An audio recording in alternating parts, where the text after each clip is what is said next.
Friends, hi, नमस्कार। Welcome to my YouTube channel. Guys, आप सभी का बहुत बहुत स्वागत करती हूँ। आज मैं बात करने वाली हूँ साइंस सब्जेक्ट के बारे में। और साइंस सब्जेक्ट के बारे में हम जो जानकारी यहाँ पर दे रहे हैं आपको, वो हमारा क्लास 10th के बोर्ड एग्ज़ाम के लिए जो बायोलॉजी सब्जेक्ट है उसके बारे में यहाँ पर ये क्लास है और लाइफ प्रोसेस की क्लास है। आइए जानते हैं लाइफ प्रोसेस को एक फ्लो चार्ट के रूप में समझते हैं कि है क्या चीज़ें इसमें इंक्लूडेड हैं।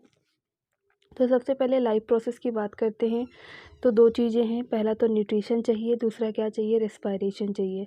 न्यूट्रिशन किस तरह का हो सकता है, ऑटोट्रॉफिक हो सकता है। ऑल ग्रीन प्लांट्स इसके अंदर आएंगे। फोटोसिंथेसिस करते हैं ग्रीन प्लांट, वो यहाँ पर। और रिलीज़ क्या करते हैं, तो फोटोसिंथेसिस के बाद में होता क्या है, लाइट रिएक्शन और डार्क रिएक्शन रिलीज़ करते हैं ऑक्सीजन, वाटर और अपना भोजन वो इससे बनाते हैं रॉ मटेरियल। इसके लिए यहाँ पर फोटोसिंथेसिस के लिए ज़रूरत होती है वो चार चीज़ें, CO2, वाटर, क्लोरोफिल और सनलाइट। इतनी चीज़ें यहाँ पर ज़रूरत होती है। अब जानते हैं कि हेटेरोट्रॉफिक न्यूट्रिशन में तो पहला तो ये टाइप हो गया था, दूसरा टाइप हेटेरोट्रॉफिक हो गया।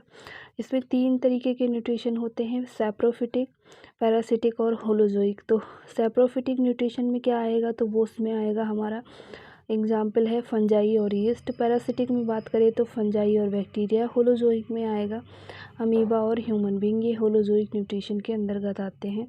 आइए होलोजोइक न्यूट्रिशन को आगे इन्होंने 2 पार्ट में आगे चल के ये डिवाइड होते हैं। तो कौन सा, पहला है न्यूट्रिशन इन अमीबा और न्यूट्रिशन इन एनिमल या ह्यूमन बींग की बात करें।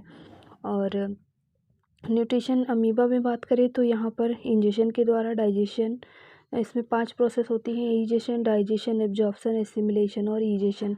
हमारी जो क्लास 7th की क्लास थी न्यूट्रिशन इन एनिमल, उसमें हमने इसके बारे में पूरा डिटेल में स्टडी बताया है न्यूट्रिशन के बारे में। न्यूट्रिशन का ही चैप्टर है, तो ये सब वो न्यूट्रिशन वाला चैप्टर आप सभी के लिए भी इम्पोर्टेंट है। तो प्लीज़ आप सब वो वीडियो भी जाकर ज़रूर देखें, उससे आपको बहुत हेल्प मिलेगी। आइए बात करते हैं अब आगे कि जो न्यूट्रिशन है अमीबा में वो तो 5 टाइप का हो गया। एनिमल की बात कर लेते हैं तो एनिमल में 2 चीज़ें होती हैं। पहला होता है एलिमेंट्री कैनाल, दूसरा होता है डाइजेस्टिव ग्लैंड। तो एलिमेंट्री कैनाल में बहुत सारे पार्ट होते हैं। कौन कौन से, माउथ हो गया जिससे इंजेक्शन करते हैं, फेरिंग्स, ईसोफेगस हो गया।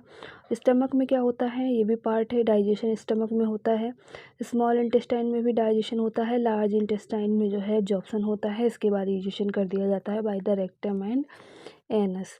डाइजेस्टिव ग्लैंड की बात करें तो डाइजेस्टिव ग्लैंड में कौन कौन सी ग्लैंड आएंगी। पहला है सलाइवरी ग्लैंड, जो कि माउथ में होती हैं। और ये क्या रिलीज़ करती हैं, तो सलाइवा रिलीज़ करती हैं जिसमें होता है अमाइलेज। और बात करें गैस्ट्रिक ग्लैंड की तो इसमें क्या रिलीज होता है, तो पेप्सिन रिलीज होता है जो कि गैस्ट्रिक जूस होता है। और लिवर की बात करें तो बाइल जूस को सिक्रेट करता है। पैनक्रियाज की बात करें तो पैनक्रियाटिक जूस, जिसमें कि क्या होता है, पैनक्रियाटिक अमाइलेज और लाइपेज होते हैं। आइए देखते हैं बचा क्या चीज़ है। तो अब बचा है रेस्पायरेशन। सेकेंड जो यहाँ पर टर्मिनोलॉजी थी रेस्पायरेशन को इन्होंने नीचे डिस्क्राइब किया है।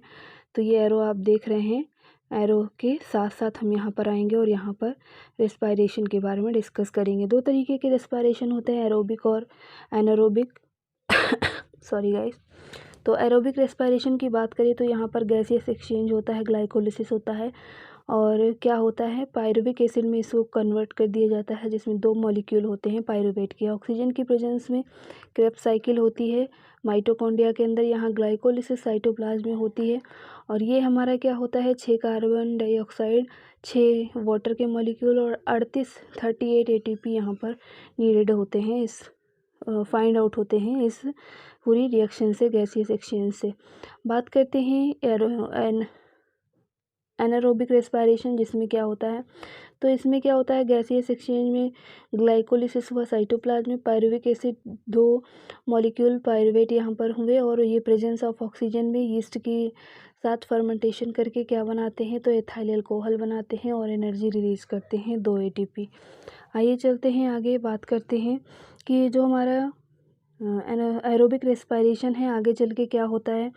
ये प्लांट में भी होते हैं, एनिमल में भी होते हैं। प्लांट में क्या होता है, exchange of gases takes place through stroma present in the lips. लेकिन रेस्पिरेशन इनमें क्या होता है, ह्यूमन बीइंग में, एनिमल में तो ये होता है। अगर गिल की बात करें तो फिशेज में गिल से रेस्पिरेशन होता है, स्किन से फ्रॉग में होता है, लंग्स से ह्यूमन बीइंग्स में होता है, एयर ट्यूब या ट्रैकिया से कॉकरोच में रेस्पिरेशन होता है, इंसेक्ट में होता है। आगे बात करते हैं ह्यूमन बीइंग की, तो ह्यूमन बीइंग भी आगे चल के पार्ट इसके कई सारे हो जाते हैं। पहला है हमारा नॉस्ट्रिल्स, जिसके थ्रू हम, ये हमारे नोज़ के पार्ट है, नॉस्ट्रिल्स एंड नेजल कैविटी, नहीं नोज़ का पार्ट है। फिर आता है फेरिंग्स, जो कि थ्रोट का पार्ट है, ट्रैकिया जिसे विंड पाइप बोलते हैं। फिर आगे है ब्रोंकाई, और ये सारी चीज़ें मिलके, ब्रोंकाई और ब्रोंकियोस मिलके ये क्या बनाती हैं, तो ये हमारी बनाती हैं लंग्स। और लंग्स के अंदर क्या होता है, एल्वियोलाई होते हैं, जो कि क्या करते हैं, गैसियस एक्सचेंज करते हैं। यहाँ पर आपको ये फाइंड आउट हुआ। आइए चलते हैं अगले टॉपिक की ओर। और फिर आगे चल के ये कहाँ पर, तो एक्सक्रीशन की प्रोसेस होती है इनके अंदर। इसके बाद एक्सक्रीशन के साथ साथ ट्रांसपोर्टेशन की प्रोसेस होती है। ट्रांसपोर्टेशन किस में होता है, प्लांट में भी, एनिमल में भी। प्लांट की ट्रांसपोर्टेशन की बात करें तो जाइलम सेल जल को, यानी कि H2O, और फ्लोएम फूड को यहाँ पर ट्रांसपोर्ट करते हैं। और जाइलम के अंदर सेल्स की बात करें तो वेसल्स होती हैं, ट्रैकिट्स होती हैं, जाइलम फाइबर होते हैं, जाइलम पैरेन्काइमा होते हैं।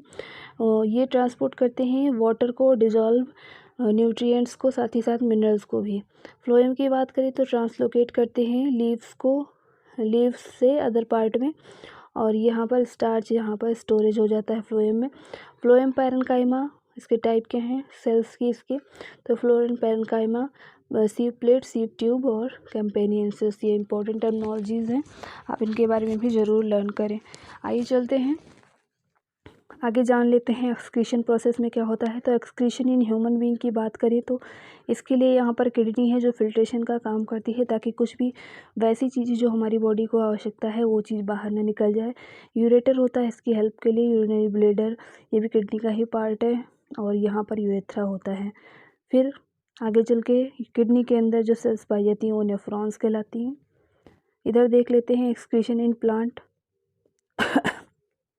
तो ये क्या होता है, excess water is removed by transpiration, gaseous waste are removed through the stoma, waste are stored as resistant gums. तो ये सारी चीज़ें हो गई।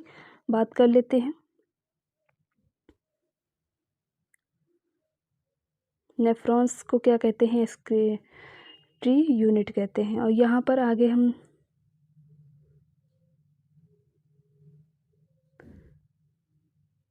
ह्यूमन बीइंग की बात करेंगे आगे। तो ह्यूमन बीइंग के बारे में यहाँ पर हम क्या जानेंगे, तो सर्कुलेटरी सिस्टम होता है ट्रांसपोर्टेशन के लिए, और डबल सर्कुलेशन होता है। सर्कुलेटरी सिस्टम में हार्ट के अंदर वॉल्व, उसके चैम्बर होते हैं, ब्लड वेसल्स शामिल होता है सर्कुलेशन में, और ब्लड भी शामिल होता है। डबल सर्कुलेशन के लिए पल्मोनरी चाहिए, सिस्टमेटिक सर्कुलेशन चाहिए, दोनों मिला के क्या हो जाते हैं हमारे डबल सर्कुलेशन होते हैं। पूरी होल बॉडी एक्सेप्ट लंग, केवल लंग के अलावा सभी जगह यहाँ पर सर्कुलेशन होता है। और बात करें ब्लड वेसल्स की, तो ये 3 तरीके की होती हैं, arteries, veins and capillaries. Artery carry करती हैं ऑक्सीजनेटेड ब्लड को, वीन्स कैरी करती हैं डीऑक्सीजनेटेड ब्लड को, और कैपिलरीज करती हैं exchange of gas and nutrients को। और बात करें वॉल्व की, तो वॉल्व ओपन होता है डायरेक्टली ओनली आर्टेरियो वेंट्रिकुलर और सेमी लूनर वाल्व। तो 2 तरीके के वाल्व यहाँ पर होते हैं। ब्लड की बात करें तो ये कंसिस्ट होता है प्लाज्मा से और ब्लड कार्पसेल्स से, ब्लड कार्पसेल्स। और ब्लड कार्पसेल्स की बात करें तो 3 तरीके की, आरबीसी, डब्ल्यूबीसी और प्लेटलेट्स। आरबीसी कंटेन करती है हीमोग्लोबिन, जो कि ऑक्सीजन के साथ बाइंड करता है, और प्लेटलेट्स क्या करती हैं, क्लॉटिंग में हेल्प करती हैं। बात करिए मेक एंटीबॉडीज़, तो एंटीबॉडी कौन बनाता है, तो हमारे ग्रेनुलोसाइट्स और एग्रेनुलोसाइट सेल्स जो होती है वो एंटीबॉडी बनाती हैं। ग्रेनुलोसाइट 3 तरीके की होती हैं, बेसोफिल, ईओसिनोफिल और न्यूट्रोफिल। और एग्रेनुलोसाइट कितने टाइप की होती हैं, तो 2 तरीके की, मोनोसाइट और लिम्फोसाइट्स होती हैं। आइए बात करते हैं, तो यहाँ पर एट्रिया से, ऑरिकल से क्या हुआ कि हार्ट लेफ़्ट और राइट इन दोनों में जो है क्या है, डीऑक्सीजनेटेड ब्लड है। ये सारा हमारा यहाँ पर सर्कुलेटरी सिस्टम का चीज़ें हैं। वेंट्रिकल में क्या होता है, ये भी 2 तरीके की हैं, लेफ़्ट एंड राइट, यहाँ पर ऑक्सीजनेटेड ब्लड होती हैं। और ये लिम्फ वेसल्स से जुड़ी हुई होती हैं। कौन? हमारा हार्ट। और लिम्फ वेसल कितने तरीके की होती हैं? तो लिम्फ सेलुलर, जिसे लिम्फ कहते हैं, जिसे हम एक्स्ट्रा सेलुलर फ्लूइड इसके अंदर भरा होता है। लिम्फेटिक कैपिलरीज होती है, लिम्फेटिक वेसल्स होती है, लिम्फ नोड्स होते हैं। तो इतनी चीज़ें होती हैं। ये था पूरा समरी क्लास 10th के सिलेबस का। और यहाँ पर सभी चीज़ों के बारे में डिस्कस की गई है। हालांकि डिटेल में डिस्कस नहीं किया गया है, लेकिन यहाँ पर एक समराइज वे में कि आपको क्या क्या चीज़ें यहाँ पर पढ़नी है। और इन्हीं के थ्रू मैं कोशिश करूँगी इस सिलेबस के अकॉर्डिंग ही आपका जो ये चैप्टर्स है वो कवर हो जाए। और कुछ ट्रांसपोर्टेशन की वीडियोज़ और न्यूट्रिशन की वीडियोज़ और ब्लड सर्कुलेशन, डबल सर्कुलेशन, इनकी वीडियोज़ मैंने बनाई हैं। आप हमारी पुरानी वीडियोज़ पर जाकर भी सर्च कर सकते हैं, देख सकते हैं। और उसी के अकॉर्डिंग हम आगे के जो बची हुई वीडियोज़ हैं उनको कवर करूँगी जल्दी, एग्ज़ाम से पहले ही, जाके आपको प्रिपरेशन करने के लिए इनफ टाइम मिल जाए। Thank you for watching, have a nice day. ऐसी ही जानकारी भरी वीडियोज़ के लिए हमारे साथ बने रहिए। Thank you. और गाइस, रिक्वेस्ट है, प्लीज़ चैनल को सब्सक्राइब जरूर करें।